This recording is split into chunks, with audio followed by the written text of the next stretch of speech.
अस्सलाम वालेकुम। कैसे हैं आप लोग? ठीक है। अच्छा जी, आज जो हमारा टॉपिक है रैंकिंग फैक्टर का लास्ट टॉपिक है, जिसमें हम डिस्कस करेंगे डोमेन फैक्टर।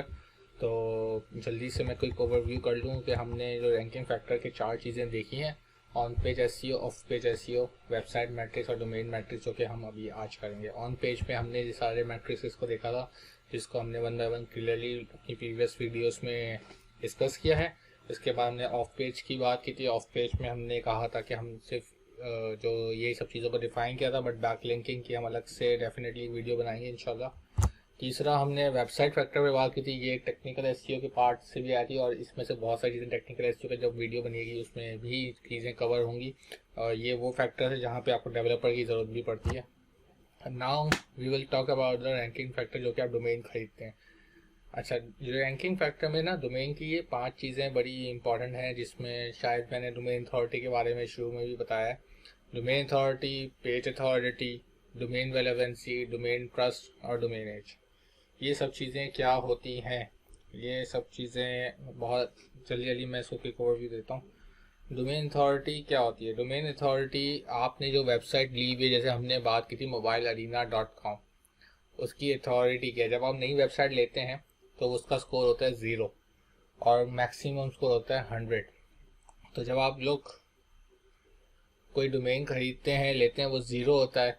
फिर जब आप उसमें कंटेंट डालते हैं, उसकी बैक लिंकिंग होती है, उसमें थोड़ा सा टाइम लगता है, तो आहिस्ता आहिस्ता उसके नंबर्स बढ़ते जाते हैं। तो इट डिपेंड्स कि जितना ज़्यादा आपका डोमेन अथॉरिटी होगा उतनी अच्छी आपकी रैंकिंग वैल्यू होती है। इसमें भी हम एग्जांपल लेके चलते हैं। फॉर एग्जांपल, अगर हमने अमेज़ॉन की अगर ली हुई एग्जांपल, एक और भी ले लेते हैं। एक अमेज़ॉन की हमने ये ले ली, ठीक है। इसके अलावा हम एक और चीज़ खोल लेते हैं, amazon.com, और यहाँ पे हम सर्च कर लेते हैं, लेट्स सपोज सॉक्स। सॉक्स की कोई बैकलिंकिंग शायद नहीं करता होगा, तो लेट्स सी सॉक्स। इस पे हम एंड पे ओके, पहले पेज पे जो सॉक्स आ रहे हैं उनके भी रिव्यूज काफ़ी सारे हैं।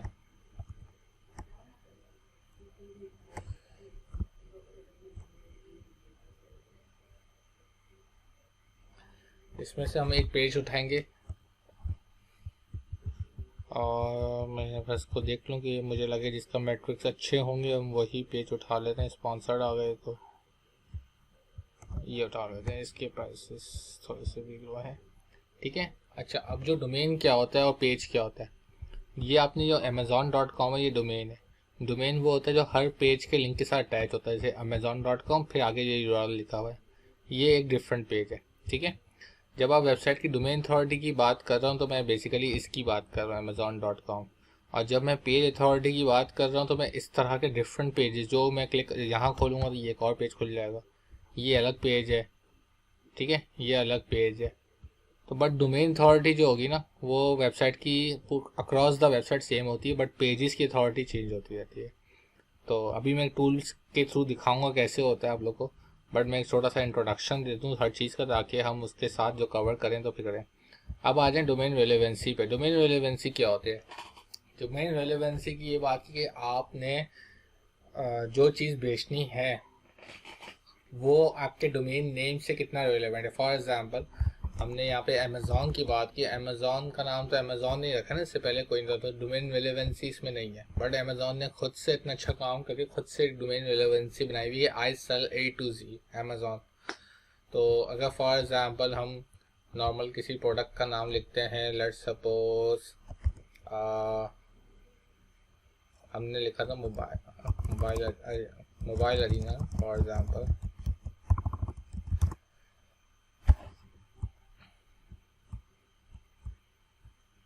अब देखें यहाँ पे वेबसाइट बनी हुई टी मोबाइल अरीना, ठीक है। इसने मोबाइल अरीना के नाम से वेबसाइट बनाई हुई है, तो इसका मतलब इसने क्या किया हुआ है, जो इस चीज़ की इसकी वेबसाइट है उसने अपना डोमेन नेम में भी वही रखा हुआ है, मोबाइल अरीना, ताकि ये एक होती है रेलेवेंसी, GSM अरीना, ठीक है, ये भी रेलेवेंसी में आ जाएगा। तो ये इसको कहते हैं रेलेवेंसी। एग्जांपल और ले लेते हैं, लेट्स सपोज हम यहाँ पे लिखते हैं लेदर जैकेट्स, अब हमारे पास देखते हैं क्या क्या चीज़ें आ रही हैं। अच्छा, पहले नंबर पे आ रही है भाई लेदर जैकेट की कीवर्ड पे, the jacket maker.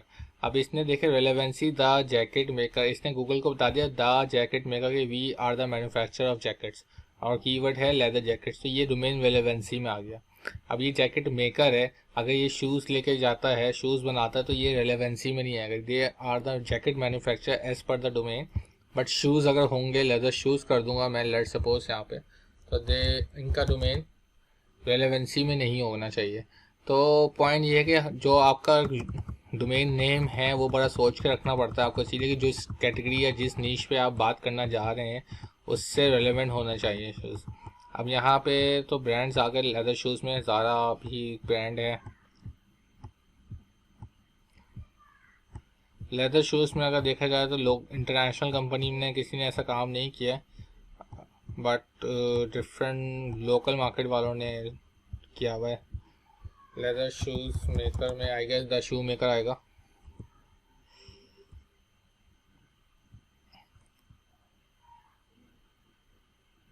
I guess उन लोग की वेबसाइट अभी विजिबल नहीं है। एनीवेज, और लेदर जैकेट के अलावा हम कोई और कीवर्ड भी देख लेते हैं। लेट्स सपोज किचन एसेसरीज, ये एक पूरी फील्ड है, डेफिनेटली आप लोग को अच्छी तरह से पता है, अमेज़ॉन में बड़ी मशहूर है। तो इसमें हम देखते हैं क्या कीवर्ड्स के साथ क्या चीज़ें ऊपर आ रही हैं।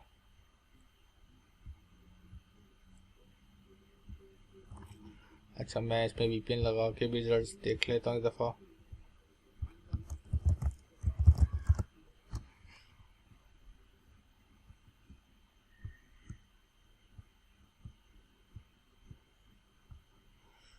और ज़्यादातर ब्रांड्स आ रहे हैं किचन एसेसरीज में।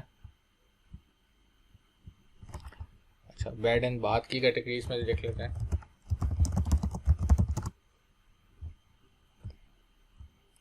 अब देखें बेड एंड बाथ, तो ये ब्रांड बन चुका है बेड एंड बाथ बियॉन्ड, लेकिन ये कैटेगरी में भी इसने देखें, इसने जो रेलेवेंस डोमेन नेम लिया ना, ये रेलेवेंसी में लिया है। तो इससे क्या होता है, जल्दी आपकी वेबसाइट रैंक हो जाती है, लेकिन फिर आप प्रॉब्लम क्या होती है कि आप सिर्फ उसी रेलेवेंसी में ज़्यादा अच्छा काम कर पाओगे, बाकी किसी और रेलेवेंसी में जाओगे तो बड़ा मुश्किल होता है। तो ये होती है नीश बेस्ड डोमेन, भी इसको कहा जाता है बेसिकली। नीश बेस्ड डोमेन क्या होते हैं, जिस इंडस्ट्री या जिस कैटेगरी में आप बात करना चाह रहे हैं आपने उसी का ले लिया। फॉर एग्जांपल लेदर जैकेट्स का एग्जांपल देना, हमने ले लिया leatherjackets.com, या आप blackleatherjackets.com, या आपने कीवर्ड बेस्ड ले लिया।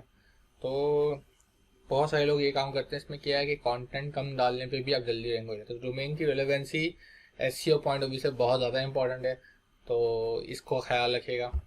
फिर एक होता है डोमेन ट्रस्ट। डोमेन ट्रस्ट क्या होता है? डोमेन ट्रस्ट बेसिकली वही वाली बात है, जब आप वेबसाइट बनाते हैं, उस पर काम शुरू करते हैं, उसकी अथॉरिटी बिल्ड होना शुरू हो जाती है, तो उसका ट्रस्ट लेवल भी साथ साथ बढ़ता जाता है, तो इसको कहते हैं डोमेन ट्रस्ट। फिर आता है डोमेन एज। डोमेन एज क्या होता है कि आपको वेबसाइट बनाए हुए कितना टाइम हो गया। अब ये सारे मैट्रिक्स कैलकुलेट कैसे होंगे, लेट्स सी। आप गए, आपने कुछ नहीं करना, आपने लिखना है डोमेन अथॉरिटी चेकर, ठीक है। ये मल्टीपल वेबसाइट टूल्स आ जाएंगे, इसमें हम जो मैं फॉलो करता हूँ वेबसाइट एसईओ चेकर है, स्मॉल एसईओ टूल है, इन लोगों को मैं ज़्यादा देखता हूँ क्योंकि इनके मैट्रिक्स थोड़े अच्छे हैं, ज़्यादा चीज़ें आती हैं। ऑल दो ये सब चीज़ें बनाने वाले पहले ये मॉज थे बेसिकली, इनका टूल जो है वो पेड है, और यही ही moz.com ने ही डोमेन अथॉरिटी का जो टर्मिनोलॉजी है वो बेसिकली इजाद की है, और इन्हीं के ये बहुत बड़े लोग हैं एसईओ में, इनका ज़रूर फॉलो कीजिएगा, इनको इनके बारे में बड़े पढ़िएगा भी ज़रूर, तो आपको पता चलेंगी चीज़ें। और ये जो मैंने वेबसाइट्स खोली, जो भी डाटा फैच करेगी ये मॉज से ही करेगी बेसिकली, बट वो पेड टूल है तो हमें यहाँ पे फ्री में मिल जाएंगी। अब मैं एग्जांपल दे रहा था आपको, एक ये मैंने amazon.com डाला, लेट्स सी कि ये अगर हमें दूसरा यहाँ पे भी डाल दिया, और एक ये पेज डाल देते हैं, ठीक है। एक ही वेबसाइट का डाल रहा हूँ तो मैं आपको मल्टीपल चीज़ें यहाँ पे दिखाऊंगा, तो अगर आई गेस ये पेज अथॉरिटी हमें दे दे तो अच्छा है। इसमें आप एक वक्त में 10 से ज़्यादा, एक वक्त में 10 वेबसाइट डाल सकते हैं, और दूसरी वाली जो वेबसाइट मैंने खोली हुई है उसमें हम एक वक्त में सिर्फ 3 लिंक डाल सकते हैं। तब देखते हैं क्या मैट्रिक्स हमें देता है। अच्छा, अब ये देखें, अमेज़ॉन को कह रहा है डोमेन अथॉरिटी जो है ना इसकी, वो 96 है, ठीक है। Out of 100 Moj rank out of 10 ये कह रहा है 9.2 है, बहुत अच्छा दे रहा है, ठीक है। यहाँ क्या दे रहा है देख लेते हैं। देखें ये भी ये कह रहा है डॉट कॉम की 96 डोमेन अथॉरिटी और पेज अथॉरिटी 92 है, लेकिन जब मैंने अमेजोन का दूसरा पेज डाला तो इसकी अथॉरिटी देखें पेज अथॉरिटी 51 कह रहा है। तो इसका क्या मतलब है, हर पेज की अथॉरिटी डिफरेंट होगी, लेकिन डोमेन अथॉरिटी सेम रहेगी जब आप वेबसाइट पर कुछ भी डालते हैं। आगे क्या है, ये कह रहा है टोटल बैकलिंक कितने बनाए हुए हैं अमेजोन ने, Moz total back 130 million backlinks बनाए हुए। इस 130 में से क्वालिटी बैकलिंक्स कितने हैं 122। तो जिसकी वजह ये इतने बैकलिंक बनना और इसकी क्वालिटी भी मेंटेन करना है, इसकी वजह से इसकी डोमेन अथॉरिटी इतनी बड़ी है, और आम बंदा इतने लिंक्स बना ही नहीं सकता ना, ठीक है। एमटी स्कोर क्या है, मॉस का स्कोर है बेसिकली 9 आउट ऑफ 10 है इसके। स्पैम स्कोर इसका ये सब अगर माउस लेके जाएंगे ना सब कुछ लिखा आएगा स्पैम स्कोर वगैरह। स्पैम स्कोर हमेशा वेबसाइट का 1% से कम होना चाहिए। अगर आपने अपनी वेबसाइट यहाँ डाली और उसका स्पैम स्कोर 1 से ज़्यादा है तो आपको बड़ी परेशानी वाली बात है, ये क्यों है, तो आपको उसको चेक करना पड़ेगा, ऑडिट करना पड़ेगा, जो बेकार लिंक्स बने हुए आपके वो सब आपको हटाने पड़ेंगे। एज कितने 25 साल हो गए भाई इस वेबसाइट को, तो 25 साल के बाद जाके इसका स्कोर 96 हुआ है, तो आप समझ लें कि कितनी मेहनत के बाद ये स्कोर बढ़ता है इसका। बाकी ये इसका वो है, इसका रैंक है एलेक्सा रैंक, एक रैंक होता है कि वेबसाइट 14 नंबर पर रैंक करती है यूएस में। ये इसका ट्रस्ट फ्लो है, ठीक है, जो मैंने आपको बताया डोमेन का जो ट्रस्ट होता है, तो वो इसका ट्रस्ट जो है वो 95 है आउट ऑफ 100। ये साइटेशन ट्रस्ट होता है, साइटेशन फ्लो होता है, ये 89 है। ये डू फॉलो और नो फॉलो, ये हमने शुरू में थोड़ा सा इंट्रोडक्शन पढ़ा था, do follow no follow links. तो मैंने कहा था डू फॉलो लिंक्स ज़्यादा इंपॉर्टेंट होते हैं एसईओ के पॉइंट ऑफ व्यू से। तो जितने भी ये लिंक्स बने हुए हैं 130 मिलियन, इसमें से 63% जो हैं वो डू फॉलो हैं और बाकी जो 37 है वो नो फॉलो है। तो बेसिकली जो हमने अभी चीज़ें देखी इसमें सारी चीज़ें कवर हो गई। डोमेन अथॉरिटी समझ में आ गई होगी, पेज अथॉरिटी समझ में आ गई, डोमेन रेलेवेंसी एक अलग चीज़ है, डोमेन ट्रस्ट बता दिया, डोमेन एज बता दिया। तो these are the free tool जहाँ पे आप वेबसाइट डाल के दे सकते हैं। अब जिस कंपाइटर से आप अपने आप को कम्पीट करना चाह रहे हैं आप उसकी वेबसाइट डालें, यहाँ पे अपनी वेबसाइट डालें, आप चेक करें आप कहाँ हैं वो कहाँ हैं। अगर उसके रिजल्ट ज़्यादा अच्छे हैं तो आप उसके वेबसाइट को गो थ्रू करें, क्या अच्छा काम वो कर रहा है, ताकि आप भी वो काम करके उसको रिपीट आप उसको बिल्कुल कॉपी करें चीज़ें इसकी वो डालें, और फिर इसके बाद एक दो चीज़ें एडिशनल अपनी करेंगे तो इंशाल्लाह आपकी चीज़ें ज़्यादा अच्छी रैंक होना शुरू हो जाएगी। अच्छा ये तो मैंने डाला अभी Amazon.com का, ठीक है। अब हम वही वाली चीज़ करते हैं, एक लोकल वेबसाइट ले लेते हैं और एक हम अमेज़ॉन ले लेते हैं। चलो अभी हमने हैंगटेन को ही फोकस कर रहे थे तो इसी को ले लेते हैं। तो अब मुझे नहीं पता इसका क्या स्कोर है क्या नहीं है। यहाँ पे भी हम यहाँ पे इतने ज़्यादा मैट्रिक्स नहीं आते, तो इस वाली वेबसाइट को हम रहने देते हैं, वहाँ पे ज़्यादा मैट्रिक्स आते हैं तो इसको फोकस कर लेते हैं।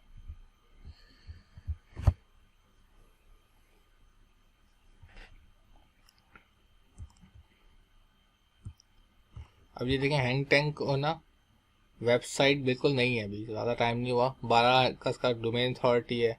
इसकी देखें पेज अथॉरिटी इसकी ज़्यादा है, क्यों, क्योंकि इसने होम पेज पे सिर्फ काम किया हुआ है, उसने और कुछ भी नहीं किया हुआ। 4000 इसके बैकलिंग बने हुए, लेकिन इतने काम के बैकलिंग नहीं बनाए हुए। इसका मतलब 4000 में से सिर्फ क्वालिटी बैकलिंग जो है वो देखें 32 है, मतलब 10% भी नहीं है। तो और यहाँ पे अगर आप देखें क्वालिटी बैकलिंग 94% है, इसकी वजह से पावर देख रहे हैं आप कितनी आ रही है। और यहाँ पे जो बैकलिंग बनाए हैं यहाँ पे सिर्फ 1% क्वालिटी बैकलिंग है, अगर देखें परसेंटेज ऑफ क्वालिटी बैकलिंग। तो ये बहुत ज़्यादा इंपॉर्टेंट है। मैं ये कहूँगा कि इसने 4000 की जगह अगर ये 500 लिंक भी बनाता और क्वालिटी 500 में से 300 क्वालिटी भी बना लेता ना तो इसका ये स्कोर अच्छा होता, ठीक है। मैं एग्जांपल आपको एक और दे देता हूँ, मेरे पास एक वेबसाइट मैंने देखी थी,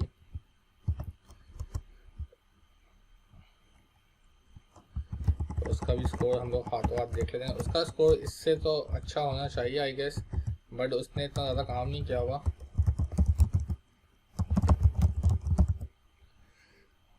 ठीक है।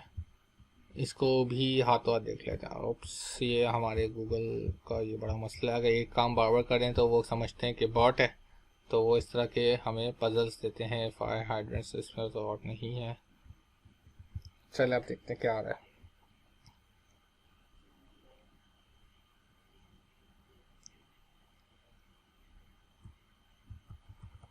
अच्छा, अब ये देख रहे हैं आप, ये एक डोमेन अथॉरिटी, ये डोमेन है, इसकी डोमेन अथॉरिटी 18 है, इसकी 12 है, बट इसके बैकलिंक देखें 406, इसके 4000 है।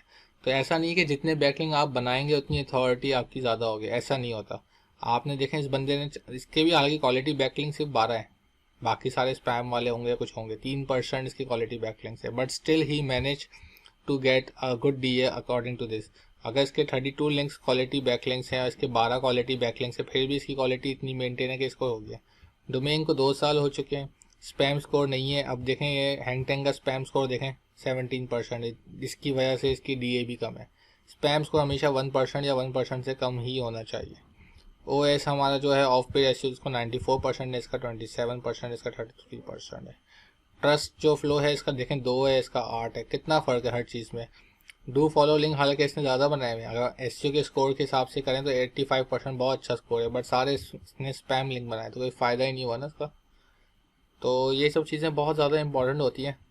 ये बेसिकली जो है मैजेस्टिक नंबर इंडेक्स वाली के इनकी वेबसाइट में पेजेस कितने हैं, तो अमेज़ॉन पे 42 मिलियन बेसिकली प्रोडक्ट्स इतनी ज़्यादा है, तो इसलिए भी है। इन्होंने सिर्फ 7 पेजेस बनाए, तो इसका भी नुकसान है, इसकी वेबसाइट के 560 पेजेस हो चुके हैं। तो काफ़ी चीज़ें, अब पॉइंट ये कोई ऐसा नहीं है कि आप बैकलिंक ज़्यादा बनाएंगे तो ज़्यादा अच्छी वेबसाइट होगी। तो काफ़ी चीज़ों का मेंटेन करना पड़ता है आपको, डू फॉलो नो फॉलो का मेंटेन करना है आपने, स्पैम स्कोर कम रखना है आपने, क्वालिटी बैकलिंक बनाना है, क्वांटिटी पे मत जाना है। तो जैसे मैंने बताया था GOV GEDU के लिंक बना लेंगे तो ज़्यादा अच्छा हो जाएगा काम। तो ये सब चीज़ें बहुत ज़्यादा इंपॉर्टेंट है समझने के लिए। और इंशाल्लाह जब ये कोर्स होगा ख़त्म होगा तो मैं बीच में जो विज़िट्स करूँगा, सक्सेस रूम में भी विज़िट कर रहा हूँ, और मैं बीच में हर मंथ में 2 दफ़ा को उसमें ऑनलाइन वीडियोस भी कर रहा हूँ, आप लोग के सेशंस को भी ले रहा हूँ। तो इसमें इंशाल्लाह हम डिस्कस करेंगे, तो कुछ काफ़ी ज़्यादा क्वेश्चन होंगे, मैं एक्सपेक्ट कर रहा हूँ कि आप लोग के इस तरह की चीज़ों के होंगे। तो उसमें हम बहुत ज़्यादा चीज़ें डिस्कस कर रहे होंगे और मुझे लगता है बहुत मज़ा आने वाला है इस चीज़ों में। तो ये वीडियो मैंने इसलिए छोटी सी रखी थी ताकि आप लोग को बेसिक चीज़ें पता चल जाए कि क्या चीज़ों को मैटर करना चाहिए। और this video will be end here, और आज इस वीडियो के बाद हमारा रैंकिंग फैक्टर का चैप्टर क्लोज है। और नेक्स्ट टॉपिक मैं प्रॉब्ली कीवर्ड रिसर्च का कराऊंगा, जो कि बहुत ज़्यादा इंपॉर्टेंट है, don't miss that particular session. Thank you very much, bye bye.